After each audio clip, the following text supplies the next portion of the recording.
Welcome back. Science की पढ़ाई, career और कमाई, आज बातचीत हो रही है साइंस स्ट्रीम पे हमारी इस खास सीरीज के अंदर। तो फटाफट कुछ और बातचीत कर लेते हैं। हमारे दोनों मेहमान हमारे साथ हैं।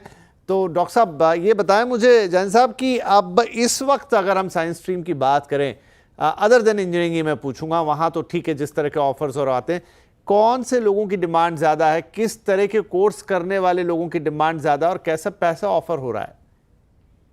देखिए, मेरा ये मानना है इस बारे में कि आज के एक वर्ड मैं यूज करूंगा, रेलेवेंस।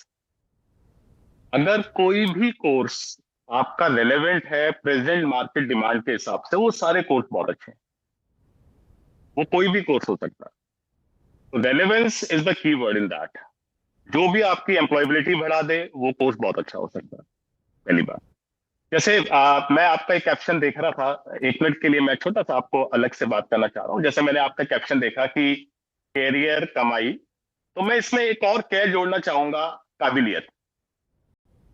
मुझे ऐसा लगता है कि अगर आप किसी भी कोर्स को करने की आपके अंदर काबिलियत है, आपको स्किल्स लेनी पड़ेगी उस कोर्स को करने में। कोई भी कोर्स जिसमें आपने एक्स्ट्रा स्किल्स आपने कहीं से गेन की है, आपने उसको पढ़ के, उसको प्रैक्टिस करके, उस पर प्रोजेक्ट्स करके, उस पर रिसर्च करके, तो सारे कोर्स का अगर रेलेवेंस है आज के समय, वो सारे कोर्स बहुत अच्छे हैं। कोर्स की कोई लिमिट नहीं है। नंबर ऑफ कोर्स की मैं बात करूं तो बिजनेस एनालिटिक्स बहुत अच्छा है, डेटा साइंस बहुत अच्छा है। अगर मैं डेटा साइंस की अगर आपको बात बताऊं, तो डेटा साइंस में आज के समय में बहुत अच्छा स्कोप है। मैं फॉर एक एग्जांपल के तौर पे ले रहा हूं कि अगर डेटा साइंस क्या है कि आप क्या करते हैं कि जो बहुत ही जो डेटा है उसको एनालाइज करना, उसको इंटरप्रेट करना, और जो कॉम्प्लेक्स प्रॉब्लम्स है उनको सॉल्व करना। और हमें इसमें चाहिए क्या, मैथ्स के साथ साथ अगर हमारे कंप्यूटर स्किल्स है तो बहुत अच्छा रहेगा। हाई पेइंग जॉब है, बहुत ज्यादा, बहुत अच्छी सैलरीज है। आप इसको करके क्या कर सकते हैं, डेटा साइंटिस्ट बन सकते हैं। डेटा साइंटिस्ट बनने का मतलब ये नहीं है आप किसी आईटी फर्म में ही काम करेंगे, आप किसी आईटी कंपनी में ही काम करेंगे। आप किसी भी कंपनी में काम कर सकते हैं जहां इसकी रिक्वायरमेंट है। फॉर एग्जाम्पल, आप फाइनेंस में जा सकते हैं, आप हेल्थ केयर में जा सकते हैं, आप किसी टेक फर्म में जा सकते हैं, आप फिनटेक फर्म में जा सकते हैं, आप बिग डेटा के साथ काम कर सकते हैं, मशीन लर्निंग और डेटा माइनिंग में काम कर सकते हैं। और कोई आश्चर्य की बात नहीं है कि आप एक ऐसी टीम का हिस्सा होते हैं जो एआई चैटबॉट बना रहे हो, उसका हिस्सा बन सकते हैं। तो देखिए, मैं तो ये कहता हूं कि रेलेवेंस बहुत इंपॉर्टेंट है। आज के समय जो चीज रेलेवेंट है, जो लगता है मार्केट के हिसाब से जिसकी डिमांड है, मार्केट डिमांड और सप्लाई के हिसाब से चलती है, जिसकी डिमांड ज्यादा है और सप्लाई कम है, वो कोर्सेज ज्यादा अच्छे हैं और हाई पेइंग भी है। तो बीएससी आप करके डेटा साइंस कर सकते हैं। मैंने सिर्फ एक एग्जांपल लिया है। तो बीएससी आप सीएस में कर लीजिए, जरूरी नहीं आप बीटेक ही करें। बीएससी आप सीएस में कीजिएगा, मैथ्स से कीजिएगा, स्टैट्स से कर लीजिएगा, ठीक है ना। उसके बाद भी और बीटेक का तो ऑप्शन है कि आप बीटेक सीएस से करके कर सकते हैं चीज को।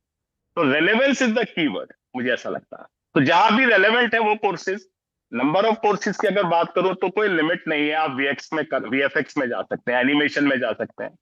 आप, मैंने पहले भी नाम लिया है, बिजनेस एनालिस्ट आप बन सकते हैं, आप वेब डिजाइनिंग कर सकते हैं, आप डिजिटल मार्केटिंग कर सकते हैं, व्हाई नॉट। साइबर सिक्योरिटी देखिए, आज के समय में कितनी बड़ी समस्या है साइबर सिक्योरिटी की। राइट। आज के समय में आए दिन हमारे फोन्स हैक हो जाते हैं, हमारे अकाउंट्स हैक हो जाते हैं, हमारे हमारे पैसे हमारे अकाउंट से कट जाते हैं। साइबर सिक्योरिटी का मामला है, बहुत ज्यादा अच्छा है। फोरेंसिक साइंसेस की बात करें देश में, ठीक है, जो भी कुछ हो रहा है तो अपराध भी बढ़ रहे हैं, तो फोरेंसिक साइंस बहुत अच्छा कोर्स है। मुझे ऐसा लगता है कि हर कोर्स की जरूरत है, उसका रेलेवेंस आज के हिसाब से होना चाहिए, और हम लोग उसको अपडेट करते रहे आज के हिसाब से। जो आज के समय की डिमांड्स हैं, आज के समय की जो टेक्नोलॉजी है, उसके साथ हम उसको इंटीग्रेट कर पाए। जी, बढ़िया है। तो ये मेरा, तो एट लास्ट यही क्वेश्चन, मेरा सवाल मेरा मैरी से भी रहेगा कि मैरी, अभी किस हिसाब से, मतलब इनिशियल सैलरीज रहती हैं जो साइंस ग्रेजुएट्स हैं, चाहे वो फिर टेक्निकल साइड से हों तो ठीक है, नॉन टेक्निकल से मेरा मतलब है जिन्होंने बीटेक या बी वगैरह नहीं किया है, दूसरे कोर्सेज हैं जैसा सर अभी जिक्र कर रहे थे, किस तरह का पे पैकेज शुरुआत में मिलता है? ये पैकेज जो होते हैं वो डिपेंड करते हैं कि हम कौन सी कंपनीज में काम करते हैं। जैसे आप कोई भी टीयर 2 जोन्स में काम करते हैं, जैसे टीयर 2 सिटीज में काम करते हैं, तो सैलरी पैकेज कहीं ना कहीं it would be 8 lakhs to 10 lakhs और maybe 12 lakhs। Not the bad, moment not you bad go जी। आप टीयर 1 सिटीज में जा रहे हैं, मेट्रोज में जा रहे हैं, तो यही पैकेजेस आपके डबल हो जाते हैं। सो दैट गोज कि आप 12 लाख से 24 लाख तक का पैकेज इस दौरान एक्सपेक्ट कर सकते हैं। But I would agree sir के साथ कि इट इज़ वेरी इम्पोर्टेंट कि पैकेज की ओर ना देखते हुए इट इज़ इम्पोर्टेंट कि स्टूडेंट्स उनकी काबिलियत पे देखें, उन्हें देखें कि उनको इंटरेस्ट आ रहा है कि नहीं। एंड देन सैलरी पैकेजेस तो वेरी होंगे हर फील्ड के अंदर। जैसे आप डिज़ाइनिंग कर रहे हो, आर्किटेक्चर कर रहे हो, तो इनिशियली आप इंटर्न है तो आपको सैलरी मिलेगा 6 से 8 लाख के बीच में। बट यही चीज़ आप थोड़े साल का एक्सपीरियंस लेके एंटरप्रेन्योर जर्नी शुरू करते हैं आपकी, तो आप उसको एक्सपेक्ट डबल और 3 टाइम्स भी कर सकते हैं। जी, तो चलिए आई थिंक कि बहुत कुछ है साइंस के स्टूडेंट्स के लिए। अगर आपका किसी बड़े एग्ज़ाम के थ्रू किसी बड़े इंस्टीट्यूट में आपका सिलेक्शन नहीं हो पा रहा है तो उसमें चिंता की कोई और बात नहीं है। एट लास्ट जैन साहब, कुछ वर्ड ऑफ विजडम आप देना चाहेंगे, जहां पर बहुत सारे बच्चे सिर्फ इस बात से निराश हो जाते हैं कि उनका किसी बड़े इंस्टीट्यूट में, फॉर एग्जांपल आईआईटीज़ में या किसी रीजनल इंजीनियरिंग कॉलेज में या ट्रिपल आईटी में एडमिशन नहीं हुआ, क्योंकि साइंस लेते हैं तो मन में ख्वाहिश तो होती है कि एक दिन वो करेंगे, लेकिन हर कोई वो कर नहीं सकता। देखिए, इस बात का जवाब मैं 2 पार्ट में दूंगा। पर क्विकली देना पहला होगा पार्ट क्योंकि ये है समय कि मेरे पास सिर्फ 1 मिनट का ही है। हाँ, मैं बिल्कुल जल्दी जल्दी अपनी बात को खत्म करता हूँ। अगर आप साइंस में ट्रेडिशनल किसी साइंस के सब्जेक्ट में नहीं जा पाते, आपको बीटेक नहीं मिल पाता, तो बीटेक ऐसा नहीं है कि बीटेक अगर नहीं मिला तो दुनिया खत्म हो गई, ऐसा नहीं है। आप बीएससी के कोर्सेज में जा सकते हैं। अच्छा इंस्टीट्यूट नहीं मिलता, आप बी ग्रेड इंस्टीट्यूट में जाइएगा। इसके अलावा आप हाँ जी। साइंस के स्टूडेंट के लिए स्काई इज द लिमिट हम लोग अक्सर बोलते हैं। आप कोई भी ऐसा काम कर सकते हैं जिसमें साइंस की जरूरत नहीं है। आपका मन है आप बी आर्ट्स कर सकते हैं, आपका मन है आप बीबीए में जा सकते हैं। बीबीए के लिए मैं आपको एक चीज बताना चाहूंगा, इंटीग्रेटेड आईपी मेट जैसे एग्जाम्स हैं जहां इंटीग्रेटेड प्रोग्राम इन मैनेजमेंट कर सकते हैं। आप अंडर ग्रेजुएशन लेवल से ही मास्टर्स लेवल के लिए जा सकते हैं, यानी UG plus PG combined courses हैं। आप लॉयर बन सकते हैं। किसने मना किया है कि साइंस का स्टूडेंट लॉयर नहीं बन सकता? उसका मन है लॉयर बन सकता है। आज के समय तो इतनी अच्छी अपॉर्चुनिटीज है कि 5 साल में आपकी लॉ पूरी हो जाती है। अदरवाइज 3 साल प्लस 3 साल 6 साल लगते हैं। तो 5 साल में आपका क्लैट के थ्रू आप नेशनल लॉ यूनिवर्सिटीज में एडमिशन लीजिए ना। आपको लॉयर बनने से किसने रोका? आप आपके लिए कोई लिमिट नहीं है। मैं और शुरू में मैंने बताया था, आप बीएससी कीजिएगा। बीएससी आप अपने किसी भी पसंद की ब्रांच में कीजिएगा।